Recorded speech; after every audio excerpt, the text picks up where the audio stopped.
Priyanka brain dead అయినట్లుగా ఇప్పటికే పేరెంట్స్కి సమాచారం ఇచ్చారు కిమ్స్ వైద్యులు. అవయవదానం పైన ఇంకా చర్చలు కొనసాగుతున్నాయి. వాళ్ళ పేరెంట్స్ సమ్మతిస్తేనే అవయవదానానికి ముందుకు వెళ్తామని చెప్తున్నారు. ఇప్పటికే బ్రెయిన్ డెడ్, పూర్తిగా హోప్లెస్ అని చెప్తున్నారు. సో ప్రస్తుతం ప్రియాంక స్నేహితులు కూడా మనతో ఉన్నారు. ప్రియాంక కండిషన్ మీకు ఎప్పుడు తెలిసింది? తను ఎలా ఉండేది మీ అందరితో? ఆ కండిషన్ మాకు 4th తెలిసిందండి. సడన్ న్యూస్ అది ఎక్స్పెక్ట్ చేయలేదు యాక్చువల్లీ. తను చాలా మంచిది, ఒక్కరితో గొడవ పెట్టుకునే అమ్మాయి కాదు. అందరికీ సపోర్ట్ చేసేది, అంతా మంచిగా ఉండేది. కష్టపడి సీట్ తెచ్చుకొని ఫస్ట్ ఇయర్ జాయిన్ అయ్యింది అంతే. ఇంకా జాయిన్ అయ్యి 6 నెలలు కూడా కాలేదు. 5 years గ్యాప్ ఉండడం వల్ల తను సీనియర్ లాగా కదా కాలేజ్లో అందరు ఏదనికినా కూడా తనే సీనియర్ లాగా తీసుకొని తనే పీపీటీస్ చేస్తూ she was helping everybody in the college. Everybody was telling the same. Madam, ఏదైనా రోడ్డు ప్రమాదం అంటే మన దురదృష్టం అని అనుకోవచ్చు, కానీ ఇది అలా కాదు. వెనక ఒక ఇద్దరు తాగుబోతులు చేసినటువంటి కావాలనే చేశారు. ఏదో ఏదో కంట్రోల్ మిస్ అయింది అంటే వాడు డైరెక్ట్ గా పోయి డివైడర్ కొట్టుకోవాలి, కానీ కాన్షియస్ గా లెఫ్ట్ తీసుకొని మళ్ళీ లెఫ్ట్ తీసుకోవడం అనేది కంట్రోల్ తప్పడం కాదు. ఇది కావాలనే చేసినది. ఒక్కసారి మనకేమన్నా కార్కు మనకేమన్నా టచ్ అయితేనే అయ్యో ఏమన్నా టచ్ అయిందని వెనక్కి తిరుగుతాం మనము. 2 సార్లు గుద్దాడు, 3ఓసారి గుద్దేసి వెళ్ళిపోయి తన మీద పోవడం అనేది ఇది ఎలా యాక్సిడెంట్ అనాలో నాకు అర్థం కావట్లేదు. మీరు సీసీ ఫుటేజ్ కూడా చూసి ఉంటారు.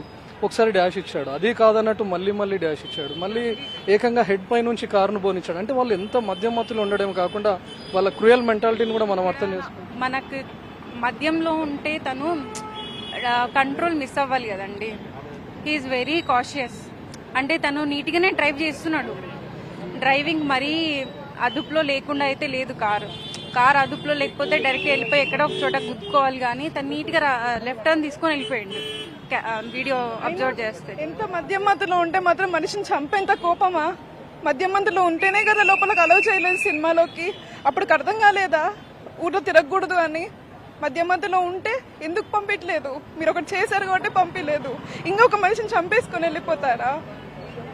ఆల్రెడీ మీరు మధ్యమత్తులో ఉంటే ఏదైనా ఇన్సిడెంట్ కి పాల్పడతారని థియేటర్ లోకి అలౌ చేయలేదు. అలాంటిది ఏకంగా బయటకు వచ్చి వీళ్ళు ఏకంగా ఒక ప్రాణాన్ని బలిగొన్నారు. ఒక 30 సెకండ్లు తన కోపంతో నలుచుకొని ఉంటే ఆ అమ్మాయి మాతో ఉండేది. ఇప్పుడు ఈ రోజు యథావిధిగా అన్ని జరిగేది. అన్ని ఒక్క 30 సెకండ్లు. అంత మనిషికి అది అంత స్థిమితం లేకుండా ఉంటుందా?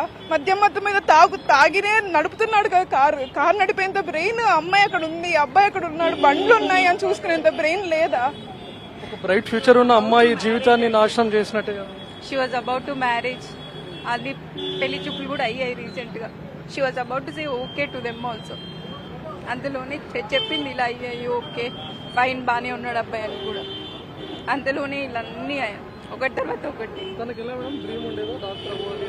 చాలా అండి, చాలా. యాక్చువల్లీ యుఎస్కి వెళ్ళాలని చాలా ట్రై చేసి తను 4 years వెయిట్ చేసి అక్కడ రాకపోతే ఇక్కడ లాస్ట్లో ఇక్కడ కమిట్ అయ్యి ఇక్కడ జాయిన్ అయింది. యుఎస్ వెళ్ళాలని తను చాలా డ్రీమ్ ఉండింది యాక్చువల్గా. మేడం, మీరు హైదరాబాద్ లో కూడా చూస్తుంటారు, చాలా హిట్ అండ్ రన్ కేసెస్, చాలా మంది చనిపోతుంటారు కూడా. వాళ్ళకి మీరు ఏం చెప్తారు? ఇన్సిడెంట్ తో అయినా అటు ప్రభుత్వానికి కానీ పోలీసులకు కానీ.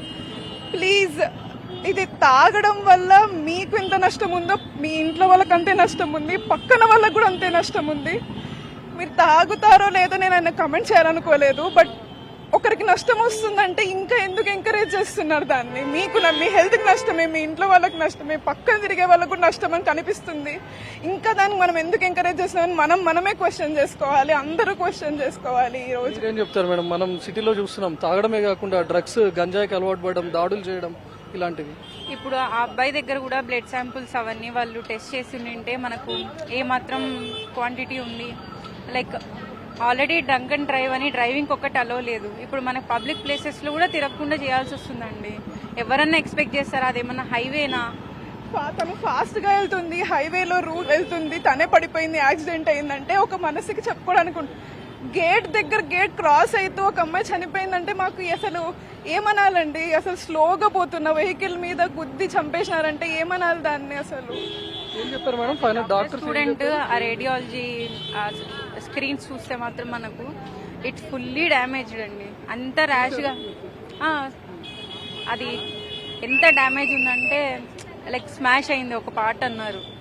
అంత క్రూయల్ మైండ్ పీపుల్కి ఎలా ఉంటుంది అసలు అంత పెట్టుకుని ఎట్లా వస్తున్నారు రోడ్ల మీదకి అంటే ఒకసారి ఆలోచించాలి మనం కూడా ఎంతవరకు మానవత్వం ఉంటుంది జనాలలో అనేది. చివరిగా ఎప్పుడు మాట్లాడారు మేడం మీరు? ముందు రోజు మాట్లాడుతాం మేము, ప్రతి దాంట్లో తోడున్నాము. ఈ దీంట్లో ఒకటి తోడు ఉండలేకపోతున్నాం, తనని బయట తీసుకురాలేకపోతున్నాము. మా చేతిలో లేదనిపిస్తుంది, ఇంకేం చేస్తాం మేము. Thank you. సో ప్రస్తుతం వాళ్ళ ఫ్రెండ్స్ ఆవేదన ఏ విధంగా ఉందో చూడొచ్చు కదా. ఎందుకంటే ఒక 30 సెకండ్ల పాటు వాళ్ళు గనక వాళ్ళ ఆవేశాన్ని కంట్రోల్ చేసుకుని ఉంటే ఈరోజు ఒక ప్రాణం బలేది కాదు అని చెప్తున్నారు. వాళ్ళు తాగి రోడ్లపైకి రావడమే కాకుండా ఒక ప్రాణాన్ని అకారణంగా బలిగొన్నారు అని చెప్పి ఆవేదన చెందుతున్నారు. స్కూల్ ఫ్రెండ్స్ ఇప్పటి వరకు మాట్లాడిన వాళ్ళిద్దరూ కూడా ప్రియాంకకు స్కూల్ మేట్స్. చిన్నప్పటి నుంచి ప్రతి విషయాల్లో తోడున్నాం, కానీ చావు విషయంలో తోడు లేకపోతున్నాం అని చెప్పి వాళ్ళు తీవ్రంగా ఆవేదన చెందుతున్నారు. తనను బ్రతికించుకోవాలి అని చెప్పి ఎంతలా ప్రాధాయపడ్డాం కానీ కుదరలేదు అని చెప్పి వాళ్ళిద్దరూ ఆవేదన చెందుతున్నారు. సో ఇలాంటి వాళ్ళకు ఈ ఘటన అయినా కనువిప్పు కావాలి.